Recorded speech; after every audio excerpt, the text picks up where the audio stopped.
Hey guys, I'm back. Thank you for tuning in. I wanted to show you guys some orchids today. I have a ton of stuff in bloom, like more stuff in bloom than I've had in a while, so I'm pretty excited. I might not even be able to get it all in one video. I might do this in two parts just to keep the video from getting too long, but I'm really excited to show you what I have in flower right now, so let's go check it out.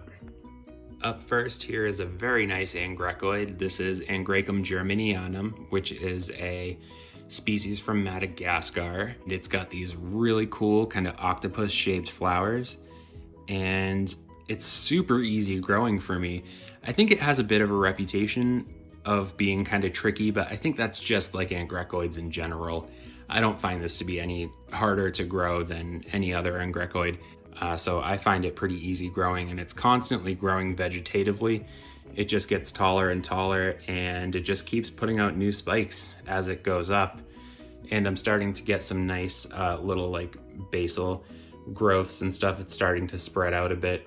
These are a bit like the Eichlerianum Angrecoids. There's a few of them that grow a bit like a vine, kind of like a vanilla or something like that, where you put some type of post for it to grow up. So I might have to do that soon because it's putting out all these new growths. But yeah, it's super easy to grow. I just treat it like a Cattleya or Dendrobium or something. Really nothing too special about it. It's nighttime fragrant like other Angrecoids, and it's just super cool, and I love it. Here's something I'm pretty stoked about. This is my first and only Neophenesia type orchid, and it's my first time blooming it, so I am pretty excited. This one is called Neostylus Lucernary Sexy Blue cross Neophenesia Hot Pink. So with a name like that, Sexy Blue cross Hot Pink, I knew it was probably going to be good. And, you know, it's pretty sexy in my opinion. I wish it had a bit more of the blue from the Lucernary. Gives it more of that kind of purpley blue tone.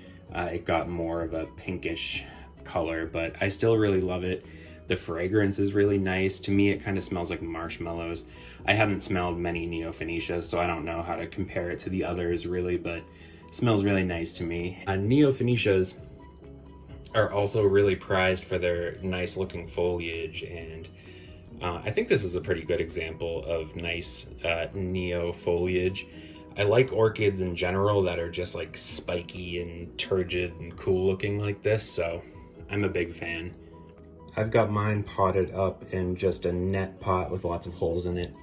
These guys like a lot of airflow around the roots, even in that traditional way that they're potted with the sphagnum moss. The moss is wrapped in a particular way where it's not going to suffocate the roots. It's usually quite loose. They like a lot of gas exchange to the roots, so that's really important with these guys. I've got it potted in just like a chunky bark.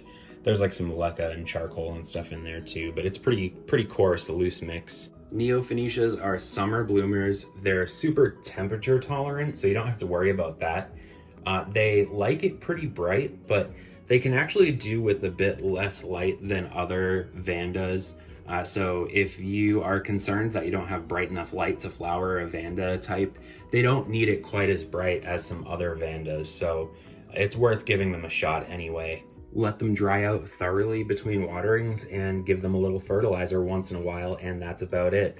They're pretty easy to grow. It's got multiple fans on it already. I hope it fills out really nicely and gives me multiple flower spikes next time it blooms, because they can look really spectacular when they have a lot of spikes and they're covered in flowers. So I'm hopeful that this one will do well for me.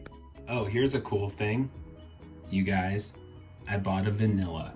I know, they have to get like 30 feet tall to flower. They're kind of ridiculous, but I love the foliage, and you guys know I'm obsessed with cool orchid foliage, so I had to do it. It was only like $15, so I was like, what the hell? I do kind of want a variegated one, but when I saw they were available for this price and in this condition, I figured I would give it a shot. So maybe it'll just be like a fancy pothos for me. So we'll see how it does. I'm excited to have it. Up next here is my BLC Aka's Aloha Dream Dust, which is one of the cutest little Cattleya flowers you'll ever see. It's pretty compact, pretty easy growing, and the flowers are just cute as hell. Look at that. I really love the spotting. I like when spots on an orchid are kind of just like an accent, like they're not covered in spots, but they have little freckles here and there. I really like that look, and the pink is nice. The flowers are actually really variable depending on your conditions, like the light and the temperature and stuff. Sometimes they're more pink, sometimes it's more white, sometimes they have more or less spots. It's really cool to kind of see how it blooms every year, and it's so easy to grow, so easy to bloom. It has a light fragrance, a bit like lemons or something, but nothing crazy for a fragrance, but the flowers are just beautiful anyway. We've got another nice little Cattleya back here. This is called Patanara Love Avenue Serenade, which is this nice pink Cattleya. There's nothing too special about it. Maybe I'm just bitter because it took like 4 years to bloom, but I'm not crazy about it. I was frustrated with it for a while, but it is growing on me. It has a really nice saturation of color. It's got a decent fragrance on it, and it gave me 2 flowers this year. I think I was just sort of disappointed by the performance of it, but I think it just took a long time to get established, and I'm sure I'll like it better once I get better bloom displays and multiple spikes and stuff. It really is a nice color, so I guess we'll hold on to this one for a little while longer. All right, I've got so many Cattleyas in flower. I was laughing to myself because I remember a time where the only thing I could bloom was phals, and I was sick of phals. I was like, why can't any of my Cattleyas flower? Like, I just got so tired of only having phals in bloom all the time.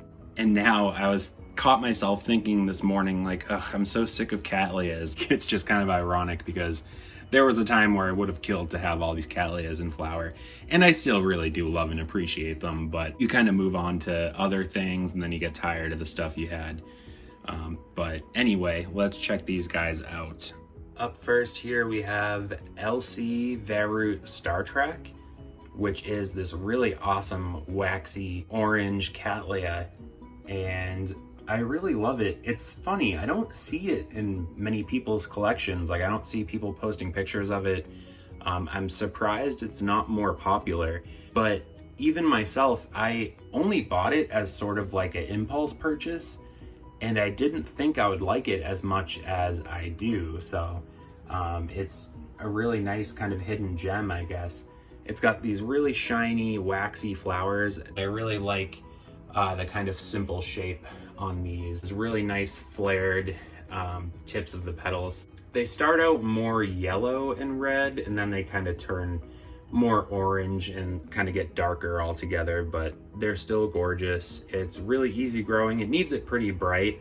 I treat it more kind of like a, like a bifoliate cat, but it blooms pretty reliably for me, and I do really love it. Oh, quick side note. So flared petals and sepals, I guess petals in particular, people say that it's a form of Peloria. I wonder if that's always the case though. You know how sometimes you see a flared flower and you can tell it's a type of Peloria, like the petals kind of have a bit of a different texture to them. But something like this, it's not just the petals or sepals, it's both. And I don't know if this would be considered a type of Peloria. Like, I feel like there must just be regular flared flowers that isn't a form of Peloria, if that makes sense. So let me know if you know anything about that. I was just curious. Up next here is my Cattleya Chien Ya Champion Red Apple, which is one of my favorite Cattleyas. It was actually the first Cattleya I ever bought, so that probably has something to do with it. It's got some sentimental value to me, but I also just really love the color. It's pretty unusual. It's not purple, but it's not red. It's like this really nice magenta color, and I love the flower shape. Again, it's kind of a nice, kind of tight shaped flower, but it still has a bit of kind of texture and ruffling on the lip, which is cool. It's pretty compact as well, and it just blooms super reliably for me every year. It smells nice, and that color is just wild. I'm not sure if the camera is doing it justice, but I really do love it. I don't have too much to say about it other than the fact that it was a great purchase, and I'm so happy to have it. Lastly, here is one of my favorites. This is Brazocalia Marydson, which is a, I guess, primary hybrid between Brassavola nodosa and Cattleya schilleriana. And these are my favorite types of hybrids, when both the parents contribute kind of equally to the flower. This is such a perfect mix of both the parents. It's got that Brassavola type shape, but the schilleriana gives it that purple accent on the lip and that sort of brownish green color to the petals and sepals. Sometimes it'll get a bit of spotting as well, like a schilleriana. And it's just such a perfect hybrid. I love it so much.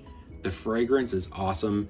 It's pretty unique, at least in my collection. I don't have a ton of Brassavola types, but none of my other orchids smell like it, so it's nice. Sometimes orchid flower fragrances can be kind of similar, but this one is pretty unique for me. And it's supposed to be nighttime fragrant, which it is, but I smell it at all hours of the day and night. I don't know if that's because it has the schilleriana influence in it as well, but I just smell it all the time, and it's such a nice fragrance. I just love it so much.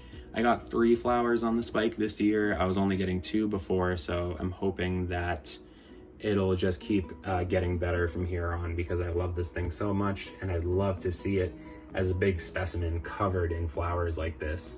It's pretty spectacular. All right, you guys, I hope you don't mind if I end it here. Like I said, I do have a lot of other stuff in bloom right now, but I figured we would save some stuff for the next one. So I hope you guys enjoyed. I'm almost at 600 subscribers, which is crazy. Thank you guys so much for that. If you haven't subscribed, please do. I'm a millennial, which means I need constant validation. So I would love it if you would subscribe to my channel. So thank you guys so much, and I'll see you in the next one.